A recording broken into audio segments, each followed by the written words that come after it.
Saudara yang terkasih di dalam Kristus, Pasamuan GKJ Argo Mulyo, saat ini kita bersama-sama akan merenungkan sabda Tuhan di dalam ibadah kenaikan Tuhan Yesus ke surga.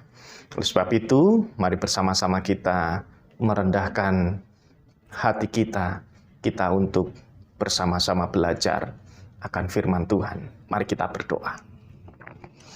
Kami bersyukur ya Allah, untuk kehidupan yang Kau berikan kepada kami. Jika saat ini kami sungguh bersuka cita, kami merayakan iman kami di dalam ibadah kenaikan Tuhan Yesus ke surga. Biarlah firman yang akan kami terima boleh menjadikan iman kami semakin dikuatkan, untuk kami boleh diutus menjadi saksi Tuhan di tengah-tengah kehidupan ini. Terima kasih ya Allah, bersabdalah, karena kami siap untuk mendengarkan. Di dalam Kristus Sang Sumber Sabda yang hidup, kami berdoa. Amin. Saudara yang terkasih di dalam Kristus, kita akan menerima firman Tuhan yang terambil di dalam Injil Lukas pasal 24, ayat 44 sampai ayat 53. Yang demikianlah sabda Tuhan. Ia berkata kepada mereka, "Inilah perkataanku yang telah kukatakan kepadamu ketika aku masih bersama-sama dengan kamu, yakni bahwa harus digenapi semua yang ada tertulis tentang aku dalam kitab Taurat Musa dan kitab nabi-nabi dan kitab Mazmur." Lalu ia membuka pikiran mereka sehingga mereka mengerti kitab suci. Katanya kepada mereka, "Ada tertulis demikian, Mesias harus menderita dan bangkit dari antara orang mati pada hari yang ketiga.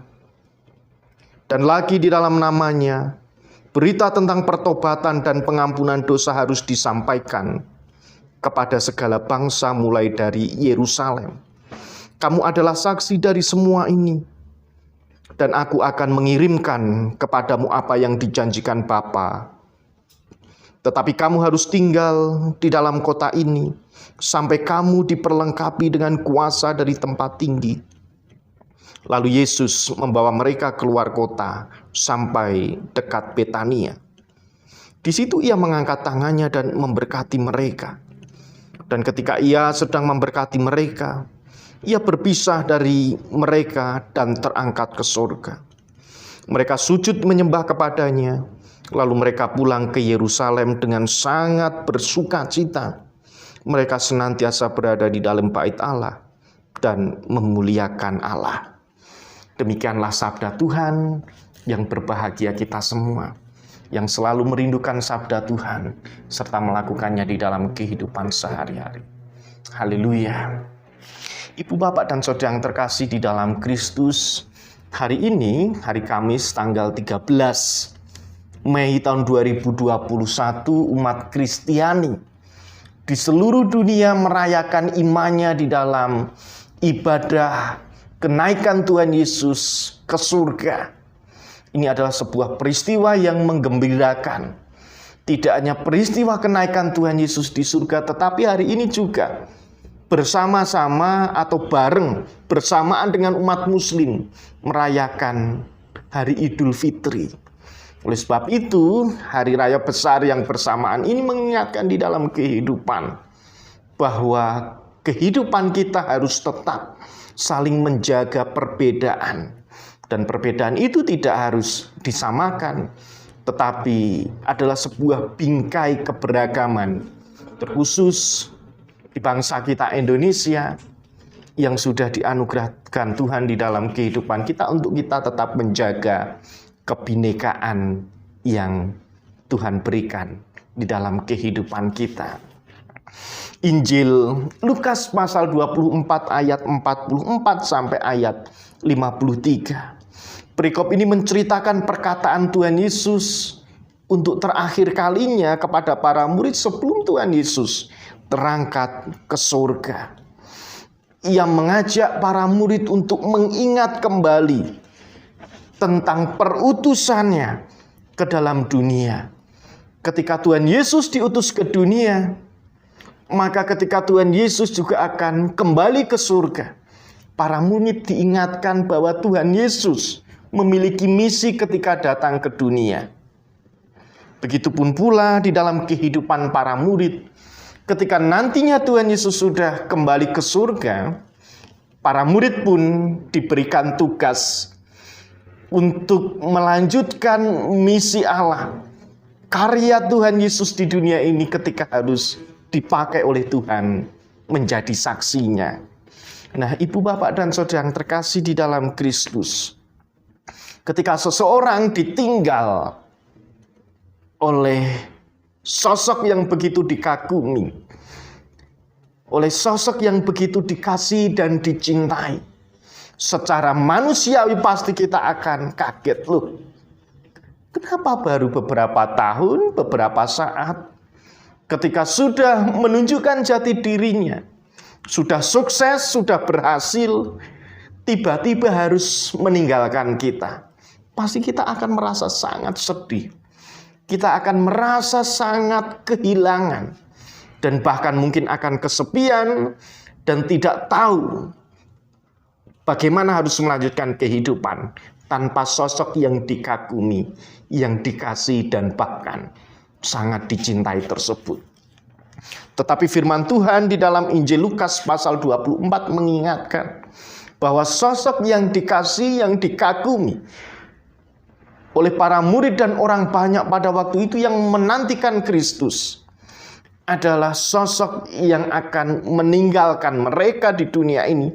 Tetapi ketika Tuhan Yesus meninggalkan para murid dan dunia ini, karya Allah tidak selesai di situ.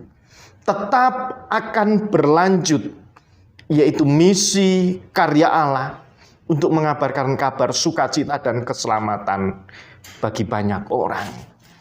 Tentunya di dalam kehidupan kita ketika kita membaca Injil Lukas, ketika tugas perutusan dari Bapa sudah selesai, maka di situ dimulainya tugas perutusan kepada kita orang percaya itu akan dimulai. Kita bisa belajar dari bacaan atau perikop kita pada saat ini, yaitu yang pertama, bahwa kenaikan Tuhan Yesus ke surga bukanlah akhir dari karya Allah. Ketika Tuhan Yesus kembali ke surga, itu bukan merupakan akhir dari karya Allah. Karya Allah tetap dinyatakan bagi manusia melalui kehidupan kita sebagai orang percaya, sebagai orang yang sudah menerima keselamatan. Oleh sebab itu, kita tidak usah berkecil hati. Kita tidak boleh merasa sedih, kesepian, atau bahkan kaget lagi. Karena karya Allah tidak selesai ketika Tuhan Yesus terangkat ke surga. Tetapi karya Allah itu akan tetap berlanjut dan akan dimulai di dalam kehidupan umat percaya.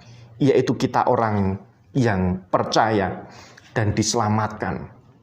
Begitu juga di dalam kehidupan umat atau pasamuan GKJ Argo Mulyo. Saat ini kita memperingati misi dan karya Allah di dalam kehidupan kita masing-masing. Apa yang menjadi tugas kita sebagai pasamuan? Apa yang menjadi tugas kita secara pribadi di dalam kehidupan keluarga ketika kita menjadi orang percaya? Tentunya itu akan dimulai di dalam kehidupan kita. Akan dimulai di dalam kehidupan gereja kita. Tidak selesai, tetapi akan terus berlanjut dan akan terus dikerjakan oleh umat dan gereja. Bersama-sama kita melanjutkan misi dan karya Allah. Kembalinya Tuhan Yesus ke surga bukan berarti akhir dari karya Allah. Justru ini adalah awal mula misi dan perutusan yang dimandatkan Tuhan di dalam kehidupan pasamuan GKJ Argo Mulyo.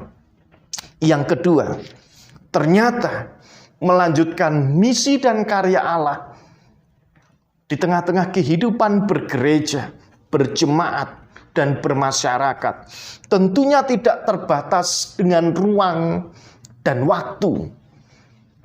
Artinya apa?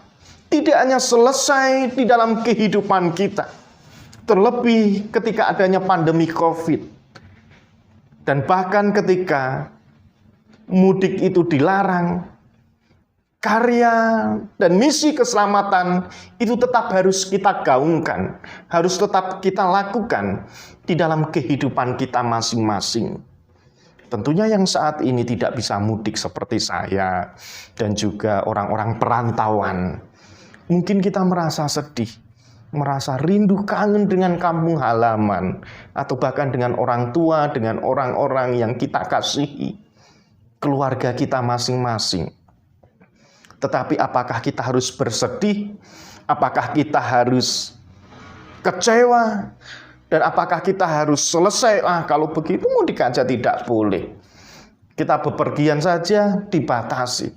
Bagaimana kita menjadi orang Kristen? Ya, kalau begitu tidak usah menjadi orang Kristen. Katanya sudah selesai. Bukan berarti begitu maksudnya. Tetapi misi dan karya Allah yang tidak terbatas oleh ruang dan waktu ketika kita menjadi saksinya, kita dapat melakukannya dengan kita menjaga diri kita masing-masing sesuai dengan protokol kesehatan. Itulah yang dimaksud dengan misi Allah tidak terbatas ruang dan waktu. Banyak hal yang bisa kita lakukan. Ketika tidak bisa beribadah di gedung gereja, kita bisa menyaksikan atau mendengarkan renungan melalui virtual ketika YouTube video itu diupload.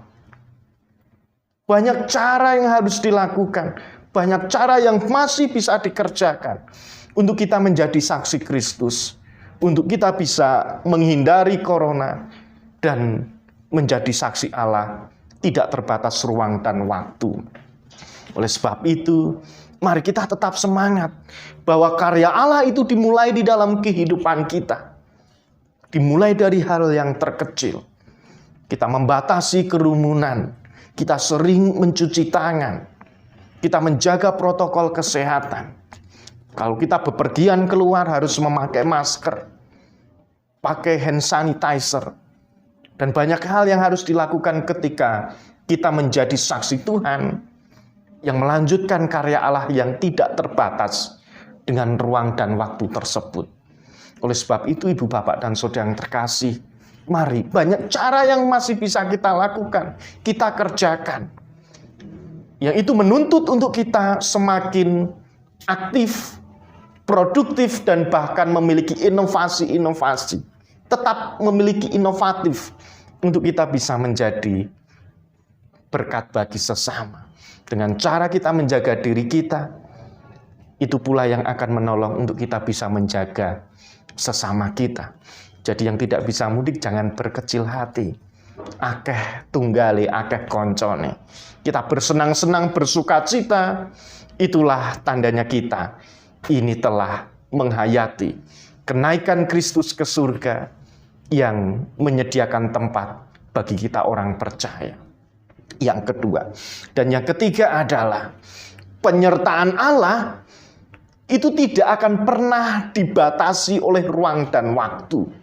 Walaupun Tuhan Yesus sudah meninggalkan para murid pada waktu itu, walaupun Tuhan Yesus sudah tidak bersama-sama dengan umatnya di dunia, tetapi karya Allah tidak selesai. Karya Allah, penyertaannya tidak akan pernah bisa dibatasi oleh ruang dan waktu. Buktinya Tuhan Yesus tetap menjanjikan penyertaannya melalui karya Roh Kudus dengan cara umat tetap tinggal di Yerusalem. Umat tetap menantikan dan terus berharap. Umat tetap bersatu. Umat tetap saling mengasihi. Dan umat tetap saling menguatkan satu dengan yang lainnya. Karya Allah, penyertaannya tidak akan pernah terbatasi oleh ruang dan waktu. Oleh sebab itu, kembali kepada kehidupan kita. Mari kita tetap berkumpul bersatu bersama-sama dengan jemaat untuk membangun gereja Tuhan GKJ Argomulyo, untuk melanjutkan misi Allah di tengah-tengah kehidupan ini melalui pelayanan di gereja kita GKJ Argomulyo. Tidak hanya berhenti di situ saja, di dalam kehidupan keluarga. Mungkin pandemi COVID ini adalah waktu untuk kita menghabiskan bersama-sama kebersamaan di dalam waktu yang diberikan Tuhan, untuk kita bisa berkumpul sama seperti para murid, untuk sama-sama bersatu, berbagi, saling mengasihi, saling menopang, dan saling menguatkan satu dengan yang lain melalui setiap kegiatan-kegiatan peribadatan yang saat ini kita lakukan, mungkin secara virtual, di rumah bersama dengan keluarga. Inilah yang akan Tuhan nyatakan di dalam kehidupan kita, bahwa karya dan penyertaan Allah itu tidak akan pernah terbatasi dan dibatasi oleh ruang dan waktu. Tetapi tugas kita pun juga tidak akan pernah bisa terbatasi dengan ruang dan waktu. Dengan cara kita melihat situasi, apa yang harus kita kerjakan, apa yang harus kita lakukan, inovasi apa yang harus kita perbuat untuk kita bisa bersama-sama membangun iman, menjaga kehidupan dan keselamatan yang sudah Tuhan berikan di dalam kehidupan kita. Oleh sebab itu, Ibu, Bapak, dan Saudara yang terkasih di dalam Kristus, momen saat ini adalah waktu yang luar biasa yang Tuhan berikan kepada kita. Karya Allah yang tidak pernah bisa dibatasi oleh ruang dan waktu, itu pun yang akan mengingatkan di dalam kehidupan kita, bahwa kita pun di dalam berkarya dan melayani menjadi saksi Tuhan juga tidak akan pernah bisa dibatasi oleh ruang dan waktu. Walaupun ada perbedaan, walaupun di dalam situasi keberagaman, tetapi kita tetap harus hadir. Kita tetap harus menjadi saksi, tidak terbatasi oleh suku, ras, agama, untuk kita bisa menyatakan karya Allah dan menjadi saksinya di tengah-tengah kehidupan ini. Oleh sebab itu, mari bersama-sama tetap bersukacita, tetap bergembira, agar imun kita semakin hari semakin baik, dan kita bisa merayakan iman bersama dengan keluarga di dalam ibadah kenaikan Tuhan Yesus ke surga. Begitupun juga yang bareng dengan ibadah atau hari raya Idul Fitri, saudara kita Muslim. Mari kita bersama-sama bersukacita. Selamat menikmati kebersamaan dengan keluarga. Selamat berlibur dan selamat menjadi saksinya di dalam kehidupan yang Tuhan sediakan di hadapan kita. Tetap jaga kesehatan, Roh Kudus menolong dan menuntun kita. Amin.